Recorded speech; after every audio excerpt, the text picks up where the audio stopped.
Yo, what's up mga kaibigan? Nalina tayo magkwentuhan. Ang 8-time NBA All-Star, NBA Champion, 5-time All-NBA First Team, and 3-time Defensive Player of the Year Award winner Dwight Howard ay maglalaro para sa Pilipinas sa koponan na Strong Group sa Dubai International Basketball Championship. Isa nga itong tournament na magaganap sa January 19 hanggang January 28. Ito nga ang same tournament at same team kung saan naglaro ang mga NBA veterans sa tulad nila Shabazz Muhammad at Swaggy P. Nick Young.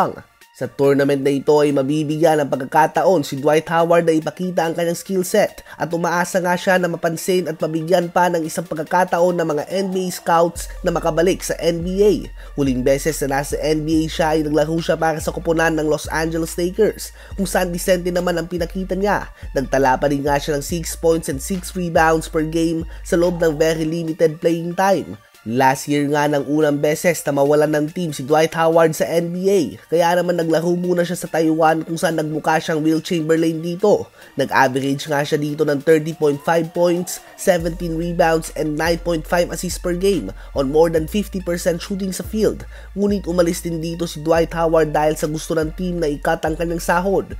Noong off-season ay nagkaroon siya ng workout sa Golden State Warriors, ngunit hindi rin siya kinuha ng team na ito. Vocal nga si Dwight Howard na gusto niyang bumalik sa NBA at kung titingnan naman natin ang performance niya noong nasa Lakers pa siya, I think we can all agree na mas magaling pa siya sa ibang players sa liga ngayon.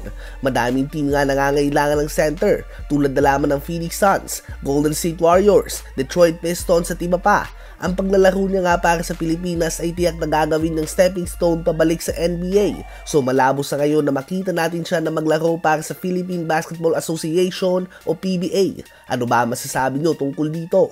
Habang bigyan din natin ang pansin ng Los Angeles Clippers, kahapon nga tinalo nila ang Miami Heat sa score na 121-104. Solid 24 points, 6 rebounds, 5 assists and 4 steals si Kawhi Leonard sa kanyang pagbabalik. 23 points din si Paul George, 22 points si Norman Powell, at 15 points, 10 assists si James Harden. Sa Miami Heat naman ay 21 points, 15 rebounds si Bam Adebayo, 17 points si Kevin Love, 15 points si Duncan Robinson at 15 points din si Jaime Jaquez Jr. So sa pagbabalik nga ni Kawhi Leonard ay balik panalo din ng Clippers. Sa buong buwan nga ng Disyembre ay hawak nila ang best record sa West na 11 wins and 2 losses. Hawak din nila ang number 1 offensive rating sa West. At sa mga games na naglalaro si Kawhi Leonard ay may 10 magkakasunod na panalo na ang Clippers. At sinimulan din nila ang bagong taon sa isa na namang panalo. So it's safe to say na nakukuha na nga ng Clippers ang tamang timpla matapos ang disaster na simula na sa James Harden era ng team na ito.